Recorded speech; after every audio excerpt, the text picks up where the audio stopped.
Just a side note, for some reason I refer to Cannon Soldier as Barrel Soldier for the entirety of this video, so I just want you to know that when I'm saying Barrel Soldier, I mean Cannon Soldier. On to the video. Remember that 15 Yu-Gi-Oh cards so broken they should have been banned article going around a month or two ago? Well, it's now August, which means we should be expecting a ban list closing out the competitive season here in the Yu-Gi-Oh TCG. The ban list doesn't have to drop this month because remember, it's no sooner than August, meaning we could either get it tomorrow or at least sometime before late October. Anyway, as that time approaches, let us delve into the 10 cards that I think should be addressed on this next ban list. These are in no particular order because, though some may be worse than others, I feel they all affect the game in a negative way, so they all deserve the same treatment when we look at them here. I'd like to start this list by talking about Droll and Lockbird. Droll and Lockbird has the effect to essentially shut down any rest of the plays an opponent can make for the rest of a turn simply by discarding the card from your hand to the graveyard. They allow to continue a search, but you do not get to search anymore through your deck for the rest of the turn. And that can be pretty difficult for a lot of decks to play through. I don't think that it's necessarily game breaking, but having the card at 3 and shutting down plays so easily just seems to be a tad bit unfair to me. Another one I think should be talked about is Trickstar Reincarnation. Now sure, Trickstars aren't necessarily topping the meta anymore, or at least not by themselves. We have the Trickstar Sky Striker variant, which is doing a lot better, but Trickstar Reincarnation by itself is especially a poorly designed card, I think, being able to remove cards from your opponent's hand so easily, and it's made even worse by the fact that you can combo Droll and Lock off of that, and you don't get to get the additional cards you're supposed to. So you just lose your cards, and then you could just lose the game. So I definitely think that even though those two are related cards, they should be banned individually, if not at least for that same purpose. Gymnite Lady Lapis Lazuli has not a bunch of meta implications here. However, the Gymnite FTK still exists, although it's less possible with Master Diamond being limited. It's mostly because of Lady Lapis Lazuli, who should have been banned in the first place. She has no place in a deck built on power, just simply there to do burn damage, and that just doesn't make sense with the Gymnite strategy, and they should get rid of it, and the FTK is gone. Problem solved. Speaking of cards that do burn damage and should have been banned instead of another, Lyrilusk Independent Nightingale finally needs to be touched. I know that the FTK is gone, it's not doing anything, but for real, Supreme King Dragon Starving Venom did not deserve to be banned. This card should be banned, and Supreme King Venom should go back to at least one copy, because I could see how having more than one Venom on board could still be crazy. So just bring Starving Venom to 1 and ban Lyrilusk. Gosh, Konami.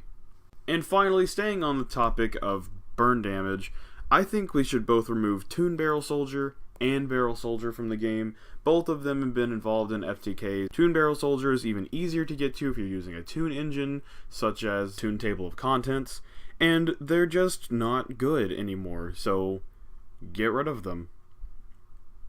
One of the very few cards I agreed with on that list I mentioned at the beginning of the video was Skill Drain. I am just not a fan of Floodgates in general, particularly Skill Drain being one that just negates all monster effects. I think that maybe if you're going to have something like that, it should maybe cost to more monsters instead of life points. There's a Link monster, I think Griffin, I believe Nightmare Griffin, does a similar thing unless the monster is linked. And that's more fair because it costs 4 monsters, or at least 2 or more, meaning that you're using some of your onboard resources in order to make it. And it's only got 2500 attack, so it's a little easier to remove than a trap card, which you have to wait for some kind of spell or trap removal to get rid of, and it can't even be through a monster effect. It has to be a spell or trap to remove this trap, and sometimes that's a lot to ask for. And like I said, I'm not a fan of Floodgates in general, so get on out. This next card has been around for a while, and its effects are only starting to be annoying in this Link era of the game, and this is going to be Galaxy Tomahawk. It's not causing a lot of problems in the meta, however, it being a rank 7, there's plenty of decks that still have access to it, and making all those tokens in order to make off into more Link monsters or whatever, that's just I think cards that involve tokens just need to be slowed down or removed out of the game, just in general. Speaking of that, I want to get to the next card. Of course, it's got to be Scapegoat. Scapegoat needs to be banned, or at the very least, limited. However, it should not be around in the game anymore. The original purpose of the card, not exactly sure what it was for. I guess you could stall with it. I know that old versions of Exodia stall use Scapegoat, but now a simple Scapegoat is an instant Firewall Dragon, who, by the way, should also be banned. Using Scapegoat to go into Firewall Dragon and then create an instant loop with all the effects that Firewall has, not being once per turn, is definitely just the way to lose a game. Firewall Dragon should just be outright banned or errated to at least change the effect to once per turn. If for some reason you don't know what Firewall Dragon does, once he can remove cards on the field back to the hand from either player's field, and every time something that he points to is destroyed by battle or just sent to the graveyard in general, he can summon a card from your hand. This gets crazy because you can continue to summon monsters from your hand and make more and more links and go off from there, and you eventually end up with either an extra link board in the case of Goki, or just a bunch of nightmares and a big link setup that your opponent just can't stop anyway.